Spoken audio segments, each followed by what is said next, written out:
كاملة وسلم سلما تاما على سيدنا محمد الذي تنحل به العقد وتنفرج به الكرب وتقضى به الهوائج وتنال به الرغائب وحسن الخواتم ويستسقى الغمام بوجهه الكريم وعلى آله وصحبه في كل لمحة ونفس بعدد كل معلوم. اللهم صل وسلم وبارك عليه وعلى آله صلى الله عليه. بسم الله الرحمن الرحيم. الحمد لله رب العالمين والعاقبة للمتقين ولا عدوان إلا على الظالمين. اللهم صل على سيدنا محمد مفتاح باب رحمة الله عدد ما في العلم الله، صلاة وسلاما دائمين بدوام ملك الله وعلى آله وصحبه ومن تبعه ومن والاه. نوينا تعلم وتعليم تذكر والتذكير والنفع والانتفاع والإفادة والاستفادة والحث على التمسك بكتاب الله وسنة رسول الله صلى الله عليه وسلم والدعاء إلى الهدى ودلالة على الخير على وجهه ومرضاته وقربه سبحانه وتعالى. اللهم ارزقنا فهم النبيين وحفظ المرسلين وإلهام الملائكة المقربين برحمتك يا أرحم الراحمين. أما بعد، وبه إليه قال حدثنا عن أبي حمزة أنس بن مالك رضي الله عنه خادم رسول الله صلى الله عليه وسلم قال: لا يؤمن أحدكم حتى يحب لأخيه ما يحب لنفسه. رواه البخاري ومسلم. Alhamdulillah, kita dah sampai kepada hadis yang ke-13 yang membicarakan berkenaan dengan persaudaraan Islam itu mestilah terteraskan dengan keimanan. Persaudaraan dalam Islam itu semestinya ataupun hendaklah ia terteraskan kepada keimanan. Maka tidak akan terhasil ukhuwah, persaudaraan, kasih sayang, jika sekiranya ia tidak terteraskan kepada keimanan. Itu kita kena fahami. Begitulah kita dalam kekeluargaan pun, kalau tidak terteraskan keimanan, maka di akhir nanti akan bermusuh. Isteri bermusuh dengan suami, tak puas hati sama ke di hadapan Allah nanti. Dan kalau tidak diteraskan kepada keimanan, maka sekiranya kasih sayang itu tidak diasaskan dengan iman, maka ia adalah dusta belaka. Maka akan menjadi masalah nanti bila di akhirat. Maka inilah hadis yang sedang kita bicarakan, betapa Islam itu sangatlah menggalakkan ataupun Islam itu sangat mementingkan kepada ukhuwah, yakni persaudaraan. Sebagaimana hadis yang kita bacakan, Allah meletakkan keimanan. Itu tidak beriman seseorang daripada kamu sehinggalah dia mencintai akan saudarinya. Maka letakkan taruhan keimanan di situ. Maka bukti kepada keimanan seseorang, maka ia akan cinta dan sayang kepada saudaranya sebagaimana ia menyintai dan sayang kepada dirinya sendiri. Itu dia. Kita telah bicara dah sampai kepada kisah yang bagaimana seorang yang mana di rumah dia ada kucing, ada tikus dicadangkan. Bela kucing dia tak nak bela kucing, takut tikus dari rumah jiran dia. Sampai tak tu tuan-tuan dia mati Allah. Itulah barulah nama dia persaudaraan yang sebenar. Dia tak nak disebabkan dia jiran dia susah, orang lain susah disebabkan dia. Ini memang hebatlah. Kita sambung lagi tuan-tuan dirahmati Allah, pengajaran daripada hadis yang kita bicarakan. Yang seterusnya iaitu berkaitan dengan ihsan. Maka untuk kita mencapai persaudaraan yang sebenar, perlu kepada al-ihsan. Ihsan tu melebihkan orang lain daripada diri sendiri, melebihkan orang lain daripada keluarga kita. Itu maksud dia. Al-ihsan ni maksudnya melebihkan orang lain, melebihkan orang lain ketika dia berhajat. Itu maksud dia. Maka kita dahulukan dia daripada diri kita, daripada anak isteri kita, sekiranya ada orang lain yang lebih memerlukan daripada kita. Tengok tuan-tuan berkenaan ihsan ini. Pengajar itu berkenaan ihsan. Wa amal ihsan wa huwa taqdimul ghairi 'ala nafsi wa huwa amrun 'azim. Pengajaran sesungguhnya iaitu Islam mengalahkan kita untuk kita mendahulukan orang lain. Sebagaimana firman Allah Subhanahu wa taala, wa yusiruna 'ala anfusihim walau kana bihim khassasah. Surah Al-Hasyr ayat yang ke-9. Dan mendahulukan orang lain akan kamu ke atas diri kamu, walaupun kamu mempunyai kehendak pada perkara tersebut. Maknanya kita pun ada kepentingan juga, tapi ada orang lain yang lebih memerlukan, kita beri dia dulu. Boleh? Al-ihsan itu kena ada. Kita kena buat ihsan ini. Kita kena untuk mencapai al-mahabbah al-ukhuwah billah, maka al-ihsan kita kena buat. Apa dia ihsan? Ihsan mendahulukan orang lain ke atas diri kita. Kerana ihsan ini satu perkara yang sangat besar dalam Islam. Sehingga kan Allah memuji orang yang mempunyai sifat mendahulukan orang ini. Allah nyatakan dalam Al-Quran, wa yu'athiruna ala anfusihim. Wa yu'athiru satu sifat yang ada pada seorang orang Islam yang mendahulukan orang lain. Dalam masa dia juga memerlukan perkara itu. Itu tuan-tuan dirahmati Allah. Jadi ihsan ni kita nak faham lah. Allah sebut orang ini, Allah sebut secara spesifik berkenaan orang ini, Allah puji. Orang mana? Orang yang mendahulukan orang lain. Tetapi kita kena faham, boleh kata ya. Ihsan yang disuka, yang disuruh oleh syarak adalah ihsan bukan berkaitan at-taqarrub. Al-ihsaru fi taqarrub makruha.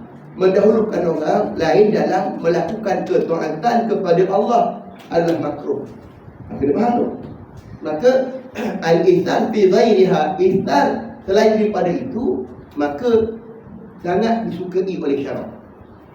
Boleh faham? Contohnya kita dalam ibadah. Contoh mudahnya saf pertama dah. Saf pertama tadi kita dua awak dulu dah.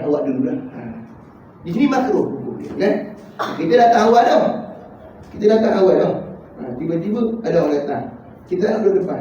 Tak apalah, abang dah. Tak apalah, awak duduk. Itu makruh. Tuhan tak suka tu. Kerana ihsan pada al-qurbi, kerana perkara ketaatan untuk mendekatkan diri kita kepada Allah. Yang disuka oleh syarak adalah berkaitan dengan keduniaan seumpama.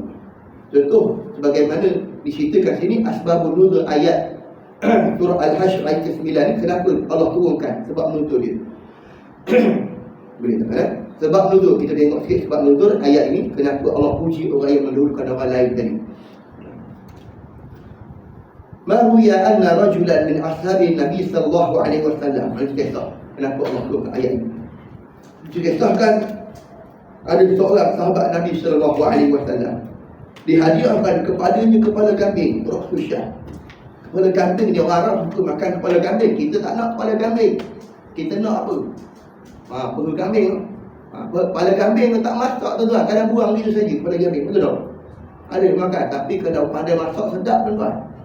Kalau orang Arab dia buat sup, asyurbah, dia sup dia masak dengan gandum. Ini kesukaan orang-orang lain besar-besar di negara Arab. Kita tak suka kepala kambing. Sedap tuan-tuan, masak kari sedap. Tapi cuci dia elok lah, jangan gigi-gigi tak gosok, kita masuk dalam periuk jeng. Lepas beri-beri tuan-tuan. Sedap kepala kambing. Gigi hitam lagi. Jeng tu tuan-tuan, jangan buat perangai itu. Kalau nak kepala kambing dia nak buat kari, cuci dulu, gosok gigi dia dulu. Kan, gosok elok-elok, buang hitam dulu. Tak senang tak gaya. Potong elok lah, buang lah apa yang patut dia buang, jangan masuk kepala-kepala tu. Kalau tuan-tuan pergi Penang, ada kedai kari kepala busuk kat Penang. Dia tak tinggal lagi, boleh pergi lah. Ramai kedai tidak pergi. Maknanya maksudnya tuan-tuan, kepala kambing tadi boleh makan. Kita boleh makan kepala kambing tu. Sahabat Nabi ni tadi diberi kepadanya kepala kambing. Dia dihadiahkan kepada dia, tak sebut siapa. min ashabil uhdiya ilaihi ra'su syatin faqala, bila dihadiahkan kepadanya kepala kambing. Kepala kambing ni tuan-tuan tidak murah lah, benda yang istimewa. Bukan benda tak sedap ni, bukan kita cerita benda tak sedap, bukan ekor ikan, bukan ekor udang. Kepala kambing ni pada arah sedap. Pada kita tak ada masalah lah sebab kita tak suka. Kita beli orang sebab tak sedap. Boleh faham? Ini bukan pasal sebab tak sedap. Kalau kita kenapa beli kepala kambing? Dah aku tak makan, ini nak makan. Bukan tu. Kepala kambing pada arah sedap, benda istimewa. Boleh faham tak? Asbab nuzul tadi. Jangan salah faham pula. Alah tak kepala kambing ni kalau kaki, kalau kepala kambing tak ada beri dia. Bukan gitu. Kepala kambing ni bernilai sedap pada orang Arab, tidak sedap pada kita sebab kita berbeza. Tak sama. Kita orang Melayu. Orang Melayu pun ramai orang perempuan tu kambing. Apa tak tahu. Orang lelaki sedap kambing.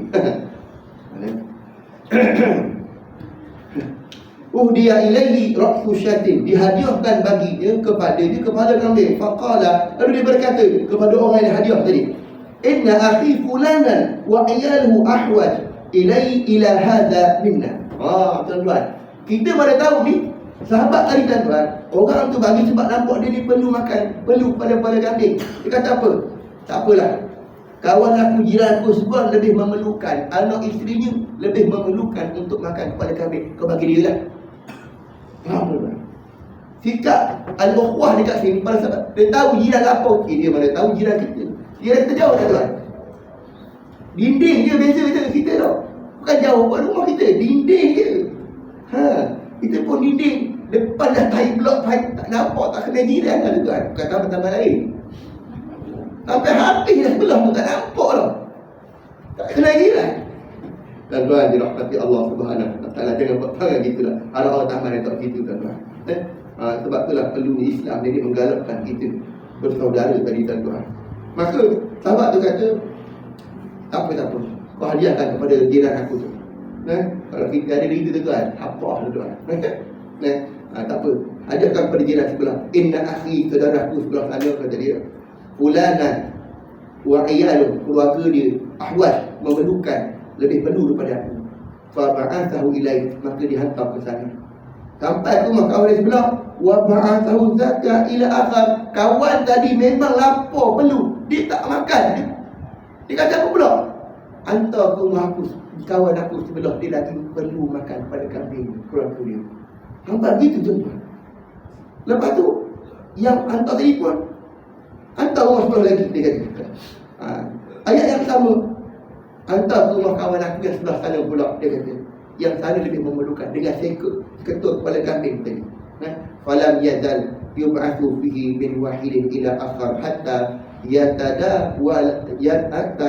tadawalathu sab'atun, sehingga berpusing ke 70 rumah.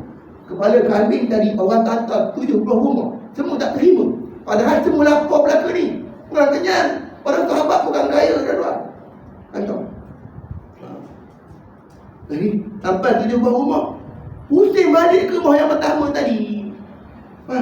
Pusing balik ke rumah yang pertama lagi. Lalu Allah turunkan ayat ini memuji sifat para sahabat tadi yang memerlukan akan sampai semua kita tak makan, pusing balik ke rumah yang pertama.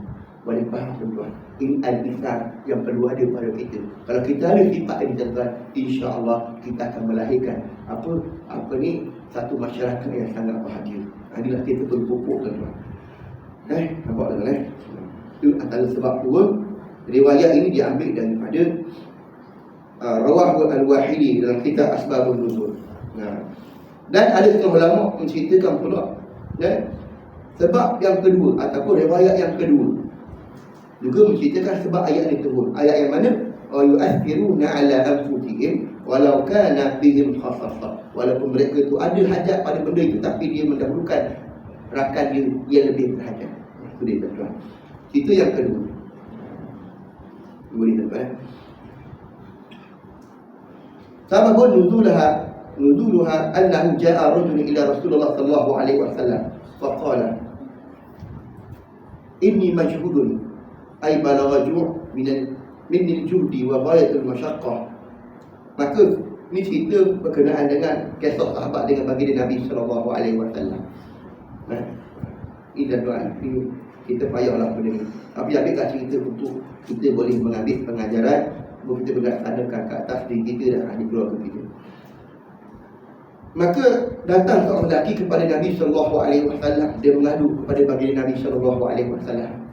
Wahai Rasulullah, aku ni tidak ada apa, wahai Rasulullah.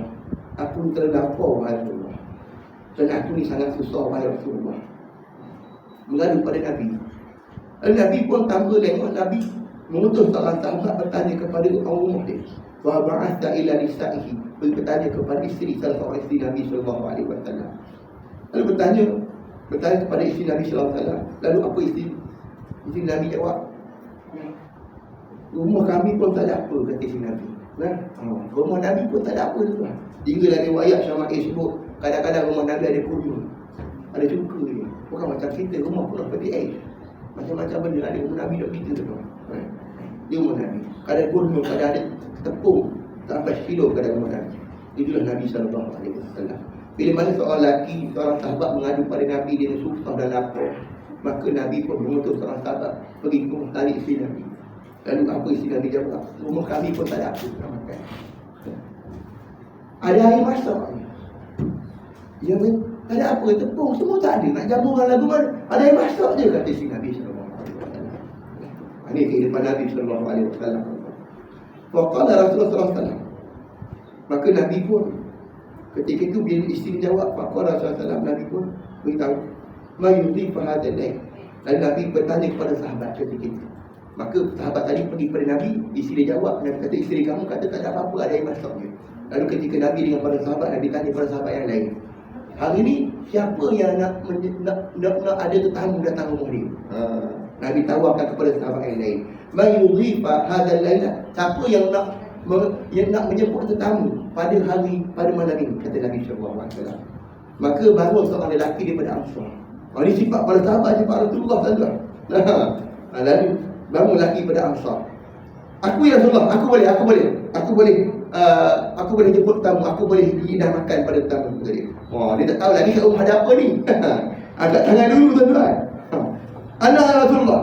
Fantalik bihi faqala. Dan dia balik tadi nak standby makan lah ni, nak jemput orang susah tadi. Fantalik bihi, maka dia balik. Faqala li imra'atih, lalu dia tanya rumah, ada apa kat rumah ya? Tak ada apa, ada apa lagi di rumah kita? Hal indaki syai', ada apa-apa nak masak ni? Faqalat la illa kuta, melainkan satu kut. Kut ni tak tahu satu cupok lah. Satu cupok dari yang ni, satu kut ni, satu suap. Kut ni daripada suapan lah.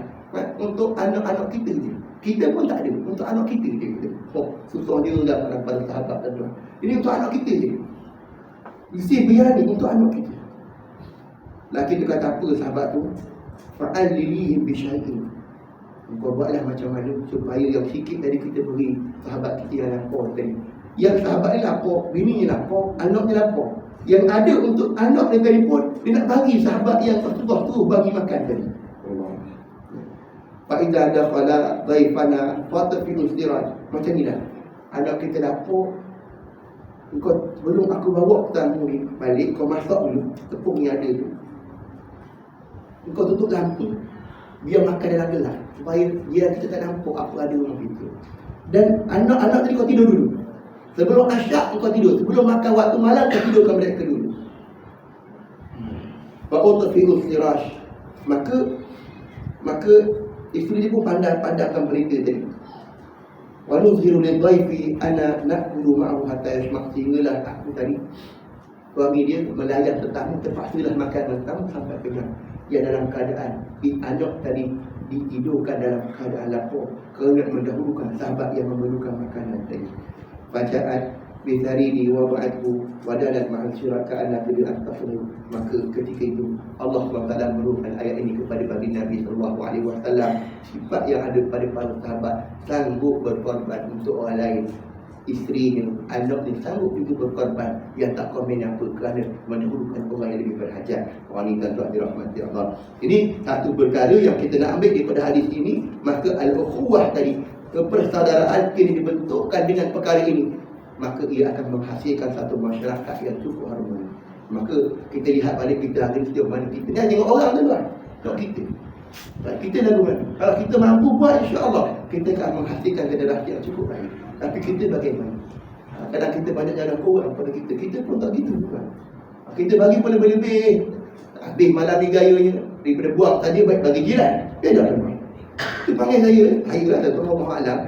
Banyak sangat orang bagi malam ni makanan. Buang je, bagi jiran lah.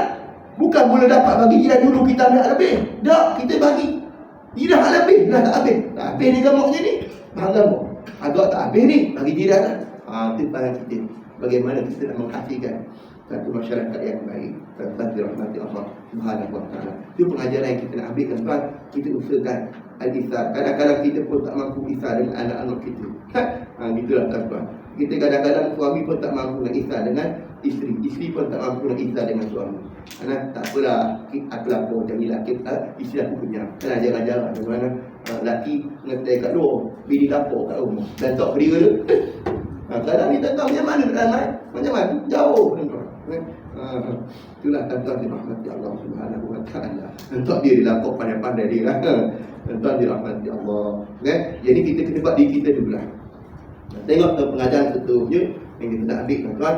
Maka perlunya ada ihsan dalam kehidupan kita, dalam berumah tangga kita adanya perlu ada ihsan. Itu melebihkan orang lain daripada diri kita. Sekiranya dia memerlukan. Kita kena fahamlah. Al-ihsan fil ibadah atau fil taqarrub makruh. Dalam ibadah hukumnya makruh. Boleh, tuan-tuan. Dalam ambil wudu contoh, tak boleh. Kita ada bencana air, kita ada air nak ambil wudu. Jiran kita tak ada. Tak apalah, aku tak payah semayang lah, bagi jiran semayang. Itu tak cerdik nama dia. Nak tunjuk baik konon. Air ada sebadi tu je sikit nak ambil semayang untuk anak bini kita. Nak buat baik konon, ustaz ngajar solat al-ihsan. Kata dia. Dia tak semayang, apa tak ada air semayang. Kenapa tak semayang je? Dah beri ke jiran sebelah air semayang tadi tu, aku dah semayang. Itu tak kena. Maka tak boleh ihsan kat situ. Ihsan tu lebih kepada benda yang bersifat kebaikan keduniaan, bukan taqarrub ila Allah. Itu dia, tetap dirahmati Allah. Bagaimana yang kita tahu di Yarmouk peperangan Yarmouk yang berlaku, sahabat Nabi SAW sehingga dia mati, beri kawan dia minum air. Kan tahulah tu cerita tu kan. Mula yang pertama minum air. Tengok yang sebelah dia, mak dia bagi. Sedangkan dia sangat belum nak mati dah minum air. Beri kawan-kawan, tengok semua mati dah tu. Kan, air tu siapa minum tu. Sampai tahap tu lah ihsan daripada sahabat tadi, sifat yang ada. Sebab itulah sahabat Nabi SAW ini, mereka sangat dipuji oleh Allah Subhanahu wa taala. Kita tak tahulah kan. Moga kita boleh ke situ lah. Pengajaran seterusnya, kita tengok boleh kita doa dirahmati Allah. Seterusnya iaitu pengajaran yang kita ambil daripada kitab Al-Wafi kita, As-Sumuwi Al-Muslim wal-Insaniyatih. Keistimewaan orang Islam itu, As-Sumu. As-Sumu ni maksudnya keistimewaan dan juga kebaikan, kelebihan orang-orang yang beragama Islam itu sendiri. Bila mana seorang itu yang beragama Islam, maka dia ada keistimewaannya. Dan juga kemanusiaan, sifat kemanusiaan yang ada pada orang Islam itu sendiri. Kerana bila mana orang Islam ada sifat kemanusiaan, maka dia akan diberikan ganjaran oleh Allah. Kalau orang kafir dia ada sifat kemanusiaan, tapi kita ada sifat kemanusiaan disertai dengan ganjaran pahala. Orang kafir ada sifat kemanusiaan, rajin sedekah, siang ke orang, dia bagi budak makan, dia belanja budak makan. Ini tak beri kesan kepada akhiratnya. Boleh. Kita tadi kalau kita ada sifat kemanusiaan, siang pada binatang, tengok kucing lapar kita beri makan, tengok banyak burung pati kat depan kita tabur. Orang Melayu jalan tuan. Tapi kalau orang India dia suka jaga binatang tuan. Orang Melayu tak, orang Melayu kita nak ketuk binatang je. Ada kucing, geram, kucing siapa tu? Dia ketuk ni. India tak tuan. Ini panggil India. Ini kemanusiaan yang pada India itu tidak membawa dia kepada akhirat. Tak ada manfaat dia. Apa? Manfaat kat dunia dia lah. Ada manfaat, kata Imam Suyuti. Orang kafir bila mereka berbuat baik kemanusiaan itu, dia buat baik kepada orang lain, dia baik kepada orang Islam, maka Allah permudahkan saat kematian itu saja. Saat mati dia Allah tak seksa, kerana dia buat baik kepada orang lain. Tetapi keistimewaan orang Islam bila mana dia ada kemanusiaan, dengan sifat kemanusiaan inilah akan menghasilkan ukhuwah. Boleh tuan? Ukhuwah ni persaudaraan. Suka membantu. Kita dapat persaudaraan. dan dapat juga ganjaran pahala. Boleh kan? Jadi keistimewaan yang ada pada orang Islam itu sendiri, dan sifat kemanusiaan yang ada, insani tadi yang ada pada dia. Bukan sifat kebinatangan, sifat kemanusiaan. Min kamalil iman, dan daripada kesempurnaan keimanan seseorang Islam itu, apa dia? Dia hubbul khairi, dia suka kepada kebaikan, li ghairihi, untuk selain daripadanya. Maka orang, antara tanda-tanda kesempurnaan seorang Muslim itu, apa dia? Dia suka orang lain bahagia, dia suka orang lain dapat kebaikan. Seumpama dia dapat, dia nak orang lain dapat juga. Kalau dia tak dapat, orang lain dapat pun tak apa. Itu dia antara tanda kesempurnaan iman kepada seorang Muslim. Ini kehebatan orang Muslim tadi, tuan. Maka bila tadi dia ada sifat ini, dan dia syar, dan dia benci kepada keburukan, kejahatan alal Muslim, ke atas orang Islam yang lain. Dia tak suka orang Islam dapat susah, dia tak suka orang lain dapat kesusahan, kebinasaan, kepayahan. Dia tak nak. Dia suka orang lain dapat senang, dapat mudah, dapat kebaikan. Itu dia. Itu adalah salah satu tanda kepada kesempurnaan iman seorang Islam. Ini terhasil daripada sifat kemanusiaan tadi. Bila ada sifat kemanusiaan ini, maka insya-Allah dia akan terhasil perkara-perkara begini. Boleh tuan-tuan dirahmati Allah. Boleh lagi sikit lagi. Dan bukan setakat itu, fa yuhibbu lil kafiri ay, dan juga dia suka, tanda kesempurnaan iman kepada seorang Islam itu, dia juga suka sekiranya orang kafir memeluk Islam. Dia suka. Dia nampak orang kafir, dia berdoa, ya Allah, aku ni baik dengan jiran aku ni, acau ni contoh. Memang baik dengan jiran dia tadi. Dia memberikan insaniah, sifat kemanusiaan pada dia, baik dengan jiran dia. Ya Allah, Engkau berilah hidayah kepada acau ni. Itu dia kata. Hak ni bukan semua orang ada.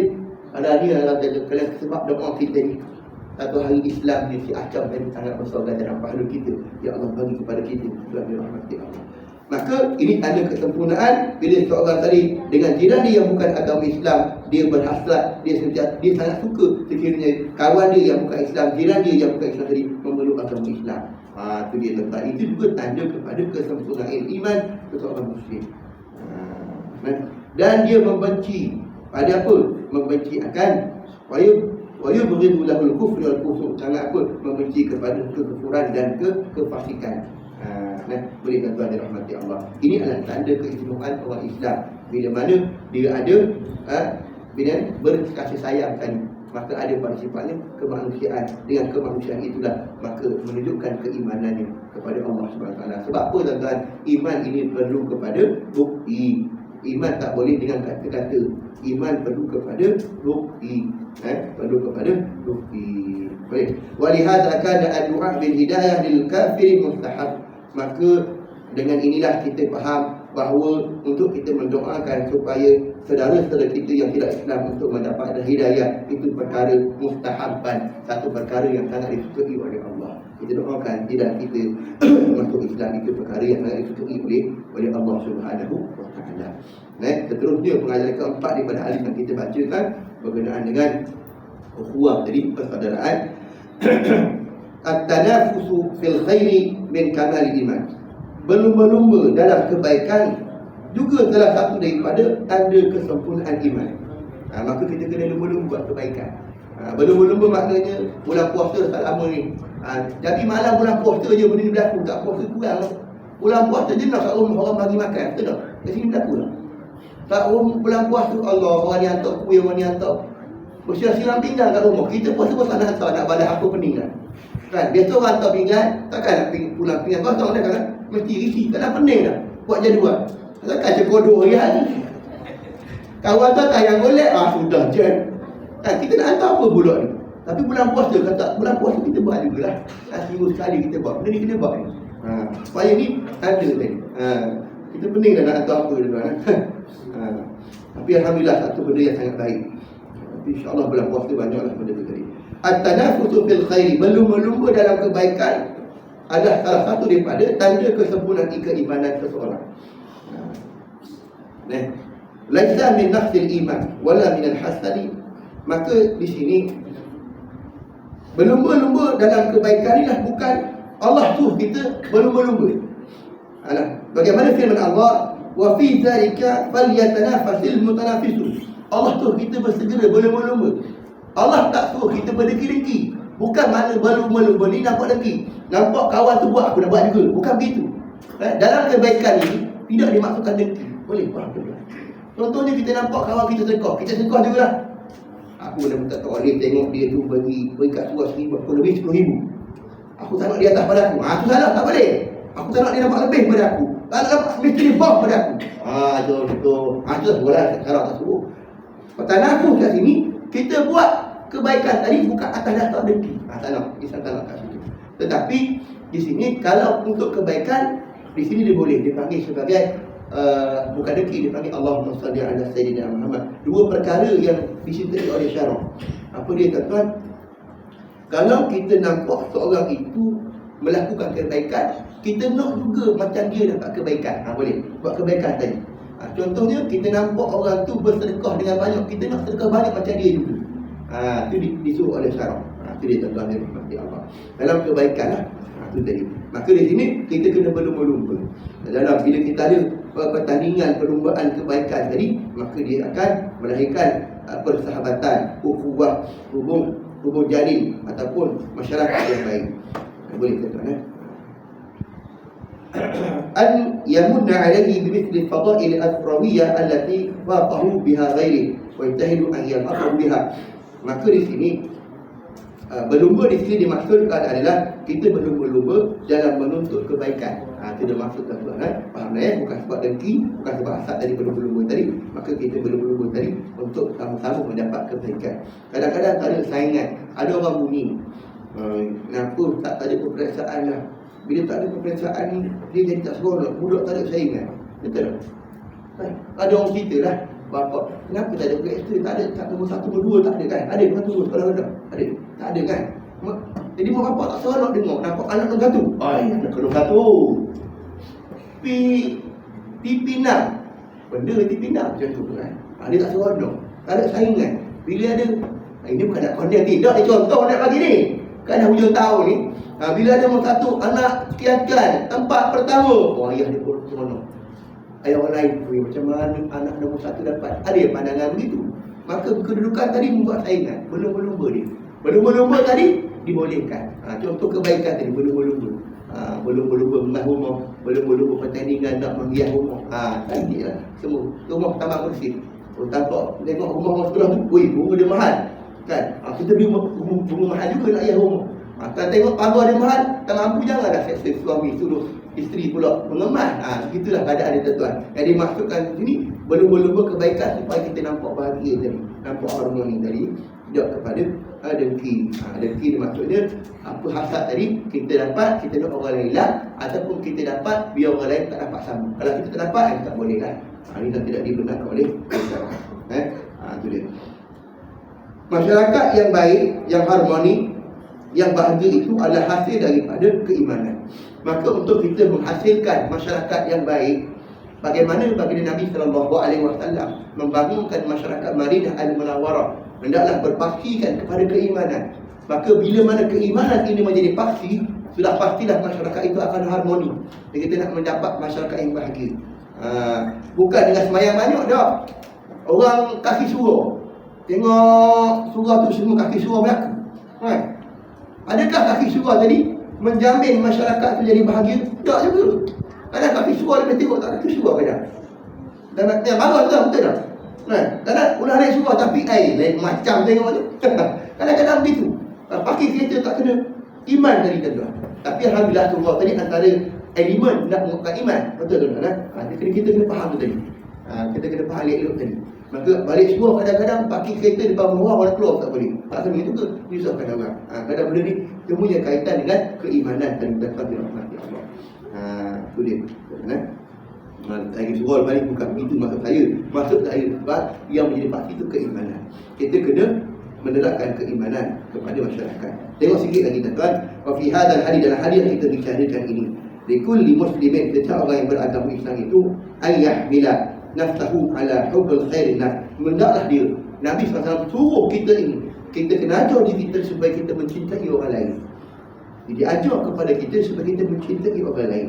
Jangan kita mencintai hanya kepada diri kita, kita cinta pada orang lain. Cinta di sini adalah cinta apa? Cinta kebaikan. Cinta untuk kebaikan. Liyakuna dzalika burhanan minhu ala sirki imanihi. Di sini dan perharian kita belajar ni, kita baca ni, maka kata pengarang kita Islam menyuruh kita sejak orang Islam tadi, apa dia? Ada satu sifat tadi kita, mencintai orang lain. Cinta macam mana? Cinta untuk orang lain dapat kebaikan. Sama ada kebaikan yang kita dapat, kita nak juga orang lain dapat. Dan juga kalau kita tak nak keburukan tu ada pada keluarga kita, pada diri kita, kita tak nak juga keluarga orang lain juga dapat benda yang sama. Boleh faham tak? Kalau benda buruk, kita tak nak orang dapat yang buruk. Kalau benda baik, kita nak orang lain dapat benda yang baik. Itu disuruh oleh syarak. Maka dalam masyarakat tadi, kita tadi kena begitu. Kenapa? Kenapa disuruh? Ni apa dia? Liyakuna dzalika, adalah perkara di situ. Kenapa? Suka orang lain dapat baik, tak suka orang lain dapat keburukan. Kerana perkara burhanan itu adalah bukti. Ni berhati-hati kita. Kalau tak ada, kita tak lagi beriman. Tak sempurna iman kita. Kalau kita dah ada tadi, ada perasaan tadi, kita nampak orang jiran buat salah, kita tak sedar hati tu, ya Allah, macam mana aku nak tegur ni? Ada perasaan tu, kita tak sedar hati. Kalau kita padan muka kerana aku, itu iman jauh lagi lah tu. Boleh faham ni tuan-tuan? Maka kena ada tadi. Kenapa? Kalau ada perkara tersebut, kita nak jiran kita dapat kebaikan. Kalau kita dapat, jiran kita dapat juga.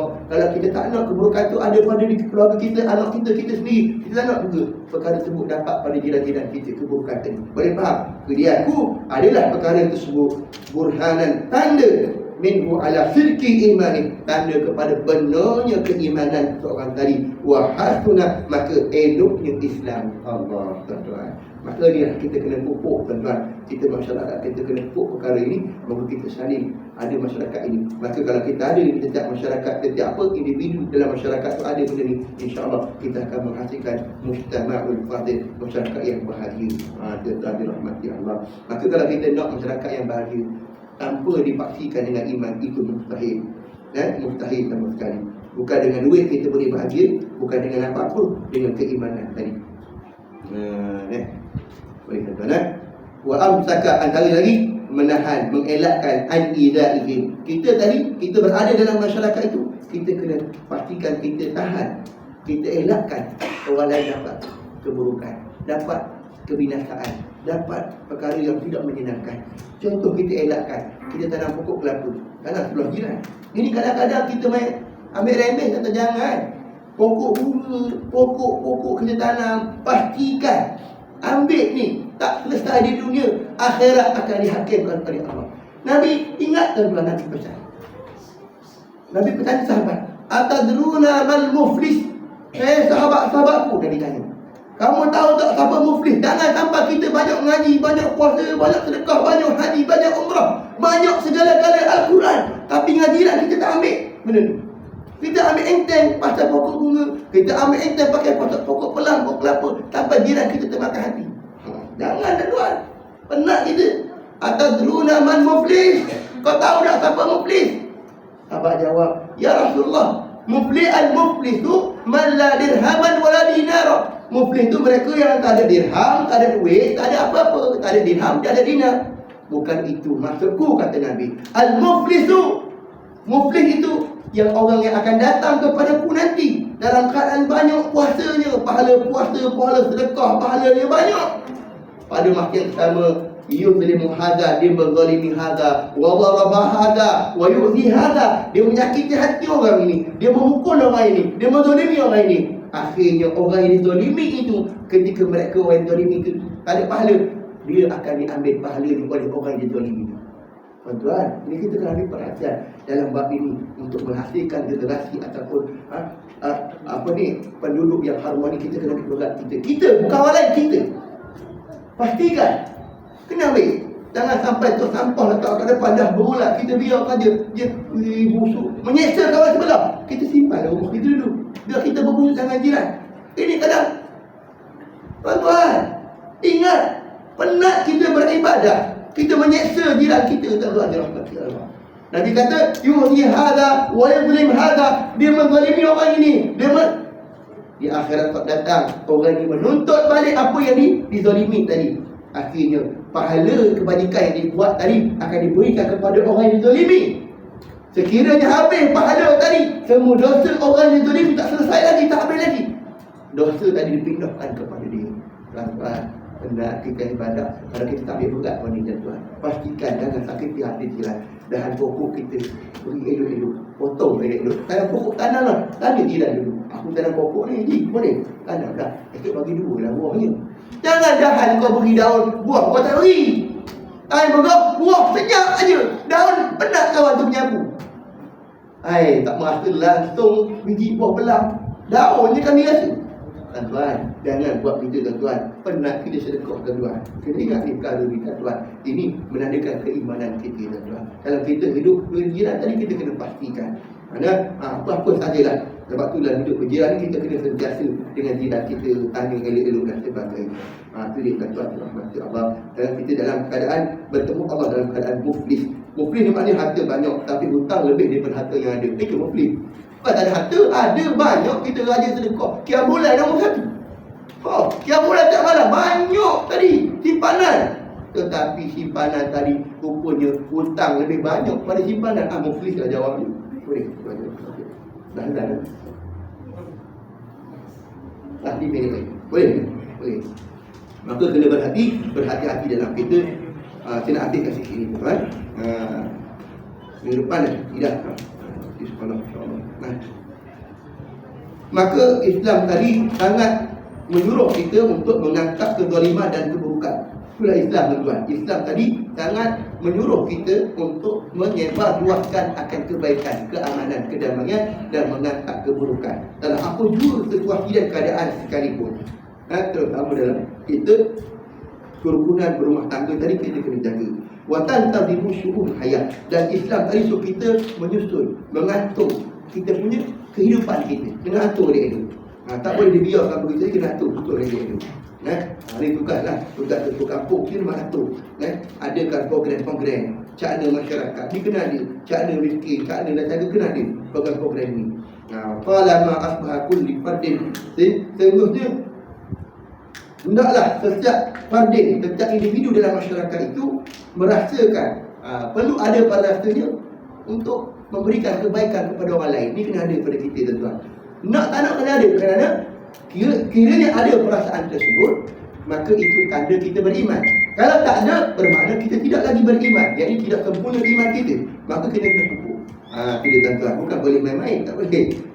Kerana hendaklah seorang fardu, setiap kulli fardin, setiap individu dalam masyarakat tadi mesti dia adalah gembira sekiranya orang yang gembira. Dia mesti ada rasa susah kalau orang susah. Sebab tu satu hari Nabi SAW menyatakan hadis kursi. Allah SWT berfirman, "Idza maridtu lam tadurni." Nabi Allah sebut dalam Quran, dalam hadis kursi, dalam kursi, bila aku sakit, kamu tak ziarah aku, kata Nabi. Yang di kursi. Lalu sahabat tanya, ya Rasulullah, macam mana Allah sakit? Tak faham. Maka di sini tuan-tuan, kita dalam masyarakat kita Nabi. Dalam masyarakat kita kena ambil benda ni. Nabi berapa? Allah SWT tidak suka. Allah kata apa? Idza maridtu lam tadurni. Bila aku sakit, aku tak ziarah aku. Baik, sahabat tanya macam mana aku ziarah Allah bila nak tahu Allah sakit? Faham tuan? Bukan Allah sakit. Ni Allah nak beritahu, bila mana ada orang sakit dalam masyarakat kita kena ziarah. Kerana rahmat Allah bersama dengan orang yang sakit, maka kita kena ziarah orang yang sakit. Boleh. Maka hidupkan masyarakat kita ni, terutama kita yang jemaah suruh ni. Kalau dengar orang sakit, kita telefon, hari ni kita jemaah suruh nak pergi ziarah. Kena buat ni tuan-tuan, kena ziarah. Sama ada yang lelaki, perempuan kena buat ziarah. Hidupkan terima. Kalau tak hidup ni malam kita, hidupkan. Terutama jemaah kita sakit. Jangan terlama haji datang. Kemana haji? Entahlah, tak tahu. Asam betul. Maknanya, maksudnya kita kurang iman. Iman tak sempurna. Nampak mana imam 2 hari tak ada ni? Telefon bang, akan nak ziarah dah. Kenapa? Maka di sana banyak nanti kita sebutkan beberapa hadis dalam satu kitab itu dia berkenaan dengan ziarah orang sakit ni, banyak kelebihan-kelebihan yang Allah janjikan. Jadi kita sampai di saja, tentu ada akhirnya. Maka hadis ini tuan-tuan al-mujtama' ghair, satu masyarakat yang tidak berteraskan kepada iman, masyarakat itu akan melahirkan masyarakat yang mementingkan diri sendiri. Kalau masyarakat yang tidak berteraskan keimanan, satu masyarakat itu tak ada, tidak diteraskan keimanan, maka akan melahirkan masyarakat yang mementingkan diri sendiri. Yang penting keluarga dia dapat, yang penting aku dapat, orang lain tak peduli. Alhamdulillah bukan keluarga aku, dia kena. Ni kalau ada masyarakat tadi tuan-tuan, maknanya masyarakat yang ada tadi bukanlah masyarakat yang disukai oleh Allah Subhanahu wa taala. Ni tuan-tuan dirahmati Allah, bila mana rapuhnya keimanan dalam hati, maka ternafilah akan apa? Mahabbatu, cinta kepada kebaikan untuk orang lain dan untuk diri, untuk masyarakatnya. Jika rapuhnya iman seseorang itu adalah akan terhasilnya. Rapuhnya keimanan, maka akan terhasillah satu masyarakat yang tidak menyanyi orang lain. Tidak inginkan kebaikan kepada orang lain. Inilah kita hasil pada hari ini. Tengok tuan-tuan, ini berpunca daripada keimanan yang rapuh. Maka bila mana tidak ada rasa cinta kepada orang lain tadi, cinta kepada kebaikan kepada orang lain, maka akan terhasillah hati kita tak nak kosong tuan-tuan. Di akhir saya tutup tuan-tuan, hati manusia tak nak kosong, baik dan buruk. Kalau hati kita tak diisi dengan kebaikan, dia akan diisi dengan kedengkian. Dia tak penuh hati kita, kata tak penuh. Tak penuh. Dia tak penuh hati kita, kata. Kalau hati kita tadi tidak ada kebaikan, nak orang lain baik, suka pada orang lain, maka kalau tak ada ni, pasti dia akan diisi dengan kedengkian. Itu yang bahaya tuan-tuan. Kita kena pokoklah benda ni. InsyaAllah tuan-tuan, sedang-sedang muda kita sambung tuan-tuan. InsyaAllah pada pertemuan yang akan datang, InsyaAllah selepas sekolah 3 minggu dalam dirahmati Allah, ada rezeki kita jumpa lagi. Kalau tak ada, tak adalah. Sampai sini tak adalah. Kalau tak ada rezeki, dan dirahmati Allah. Doa-doakan tuan-tuan dirahmati Allah. Bismillahirrahmanirrahim. Allahumma anfa'na bima 'allamtana. Ya Allah, ya Tuhan kami, manfaatkan ilmu yang kami pelajari. Semoga dengan ilmu inilah ya Allah, kami mampu untuk meraih rahmat dan cinta-Mu wahai Allah. Dan semoga dengan ilmu yang kami pelajari, semoga kami terbimbing untuk mendapat rahmat dan kasih sayang-Mu wahai Allah. Ya Allah, ya Tuhan kami, kasihanilah kami, lindungilah anak-anak kami wahai Allah daripada fitnah dunia dan fitnah akhirat wahai Allah. Bantulah kami dalam kami mendidik anak-anak kami wahai Allah. Ya Allah, ya Tuhan kami, Kau bentukkanlah, rezekikanlah kami, masyarakat kami, taman kami ini wahai Allah. Semoga taman ini kami ini masyarakatnya masyarakat yang bahagia, yang beriman kepada-Mu wahai Allah. Rabbana atina fid dunya hasanah wa fil akhirati hasanah wa qina adzabannar. Ya Allah, pertemukanlah kami, rezekikanlah kami untuk memasuki barkah Ramadan, dan bantulah kami untuk berpuasa, beribadah, berqiyamul lail wahai Allah. Ya Allah, eratkanlah hubungan kami dalam taman ini wahai Allah. Sallallahu ala sayyidina Muhammadin nabiyil karim wa ala alihi wa sahbihi alhamdulillahi rabbil alamin wa astaghfiruh. Subhanakallah wa bihamdika asyhadu an la ilaha illa anta astaghfiruka wa atubu ilaik. Ila alladziina amanu wa 'amilus salihati wa sallallahu alaihi wa sallam.